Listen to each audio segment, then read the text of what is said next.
반갑습니다. 오늘 이야기 나눌 이미지입니다.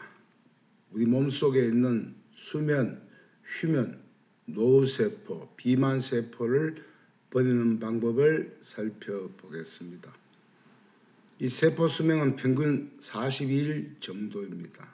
이 수명이 끝난 세포가 몸에 달라붙어서 살이 찌기 시작합니다. 염증이 차인 부위가 가장 먼저 살이 찌기 시작합니다. 손을 잘 다스리면 살까지 빼낼 수가 있겠습니다. 자, 내가 만든 질병은 내가 고친다. 이번 169번째 이야기는 비만편, 수면, 휴면, 비만세포 버리기에 대해서 살펴보도록 하겠습니다. 오늘 이야기는 제 책 하권 346쪽에서 375쪽까지 펼쳐진 이야기를 종합 정리했습니다. 자, 세포의 수명은 평균 42일입니다. 첫 번째, 이 세포의 수명은 세포의 종류에 따라서 그 역할, 그 수명이 각기 다릅니다. 보통 우리 몸속에 있는 적혈구는 120일, 표피세포는 2, 3주, 간세포는 300에서 500일, 심장과 신경세포는 대부분 또 평생을 유지합니다. 이는 쉽게 마모가 잘 될수록 그 세포 재생 주기가 빠르고 줄기세포도 활발한 조직으로 교체가 아주 빠르게 나타납니다. 이게 간세포죠. 그 다음에 망막세포, 뇌세포, 세포 크기와 종류가 각기 다릅니다. 두 번째, 위 점막 상피세포를 기준으로 42일 정도 살면서 위산과 소화효소의 위를 보호합니다. 이 각막 상피세포는 보통 한 일주일에서 10일, 식도 상피세포는 약 4주에서 6주, 구강의 점막세포는 5일에서 7일 살다가 수면세포로 바뀌게 됩니다. 세 번째, 이런 다양한 세포들은 재수명이 끝나면 수축, 축소 또는 대식세포에게 먹혀 혈장에 분해되거나 피부로 떨어져 나가야 건강한 사람입니다. 네 번째, 수면을 다하고 혈장에 녹지 못하거나 떨어져 나가지 못하면 수면세포에서 노후세포, 저승세포로 바뀌게 됩니다. 흔히 살이 찌거나 비만인 사람은 이러한 몸속에 수면세포, 휴면세포, 노후세포들이 많아서 생기는 현상입니다. 여섯 번째, 따라서 내 몸에 수면세포나 휴면세포, 노후세포가 어디에 많이 쌓이는지 살펴보고 그에 따른 혈류를 개선해야 건강한 인체를 유지할 수 있게 됩니다. 두 번째, 수면이나 휴면세포는 왜 생길까 살펴보겠습니다. 첫 번째, 수명이 끝났는데도 세포가 몸에 달라붙어 있는 이유는 무엇일까? 여기 보면 여기는 정상적인 세포 분열을 하고 있죠. 이렇게 분열을 하고 있는데 여기는 죽은 세포, 노후세포가 가득 차 있습니다. 두 번째, 그 이유는 바로 체내 염증 때문입니다. 모세혈관의 염증이 과다하면은 세포가 수축도 할 수 없고 또 대식세포가 달려오지 못하게 되어서 파괴, 혈장에 녹이지 못하게 됩니다. 세 번째, 또 세포가 죽게 되면 다양한 면역 글로불린 단백질이 제 기능을 다하지 못하여 항체까지 생성하지 못하게 됩니다. 염증이 없는 부위는 세포 분열이 정상적으로 이루어졌죠. 근데 염증이 차이면 이렇게 휴면세포, 노후세포, 수면세포가 점점 많아져서 결국은 살이 찌게 됩니다. 네 번째, 이렇게 되면 여기저기 이제 염증으로 활성산소가 쌓이게 되죠. 그러면 거기에는 암세포까지 만들어지며 질병이 발생하고 면역 기능까지 잃게 되는 것입니다. 다섯 번째, 그러므로 수명이 끝난 세포는 염증으로 이동을 하지 못하고 그대로 피부에 달라붙어 있게 되는 것입니다. 여섯 번째, 우리가 음식을 배가 터지도록 먹는 유일한 동물이 사람입니다. 다른 짐승들은 배부르면 절대 옆에 음식이 있어도 먹지 않습니다. 배 터지도록 먹는 유일한 동물이 사람이에요. 그건 왜 그런가? 우리가 식사를 하고 나면은 동양인은 뇌가 인지하는 시간이 50분 후 정도 돼야 내가 아이고 배가 부르구나 이렇게 느껴요. 서양인은 1시간 이상 지나야 배가 부르다는 사실을 인지할 수 있기 때문입니다. 보통 식사 시간이 30분 이내죠. 끝나고 나면 그때도 배 안 불러요. 먹고 한참 있다가 한 50분 지나면 그때 이제 막 배가 부르고 헛배가 부르고 막 이렇게 되죠.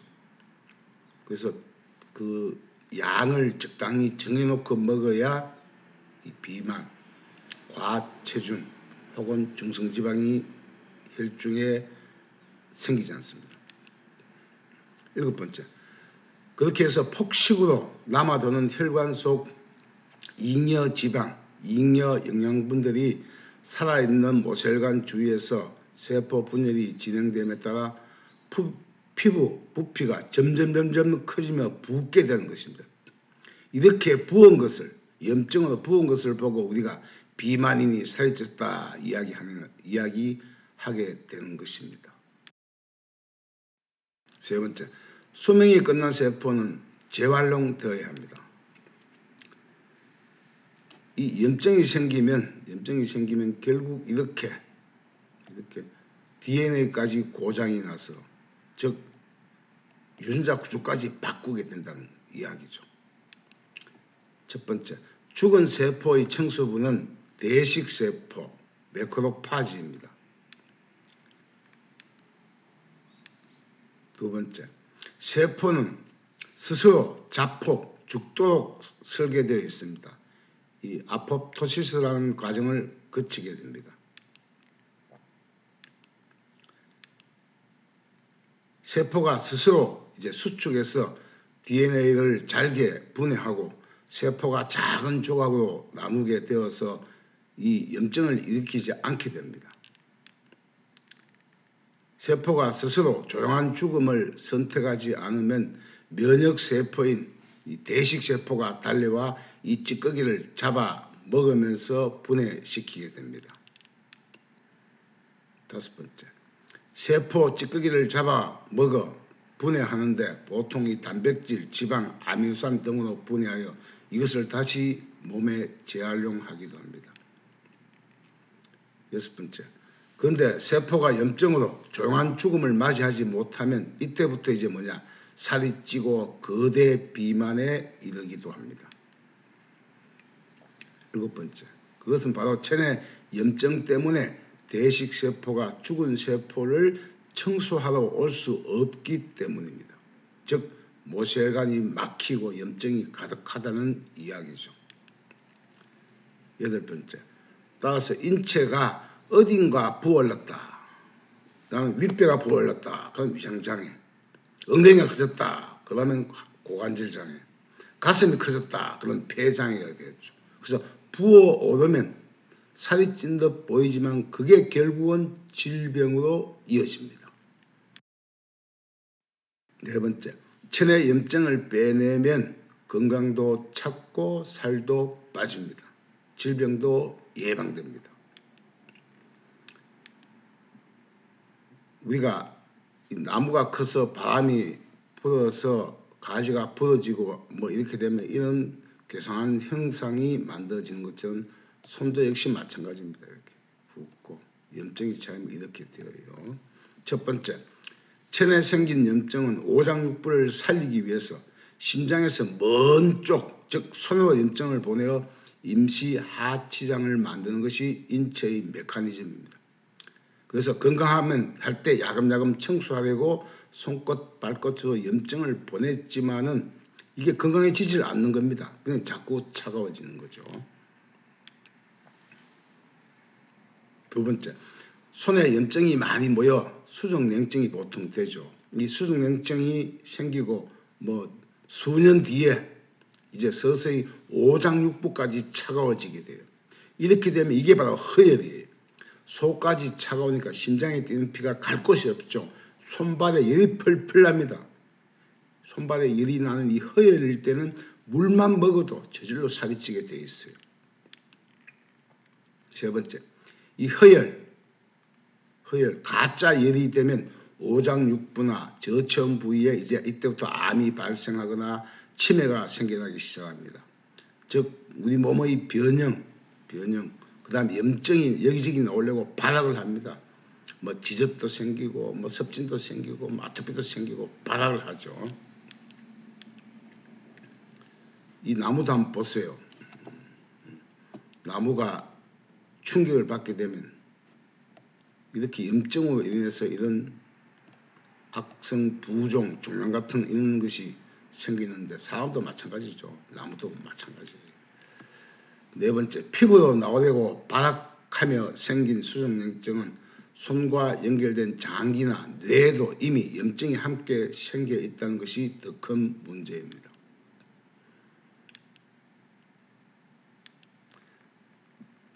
다섯 번째, 따라서 피부가 비정상적으로 부어올랐다면 살이 찐 듯 보였다면 이미 염증이 차이기 시작한 것이며 질병으로 이어집니다. 이게 3번이 서모 선수네요. 서모 선수는 평균 수명이 38세입니다. 뭐 25세 정도 되면 이미 50톤 이상 먹어 치워버리니까 사람이 살면서 평생 50톤을 먹으면 죽습니다. 그걸 적게 나누어 먹으면 100년, 200년까지 살 수 있고 급하게 빨리 먹어서 먹게 서모 선수처럼 많이 먹으면 평균 수명이 38세예요. 여섯 번째, 예를 들어서 가슴이 커지면 폐에 염증이 차이죠. 그래서 가슴 큰 사람이 유방암에 걸립니다. 그 다음에 뭐 어깨가 커졌다. 그러면 림프 장애가 있는 거고.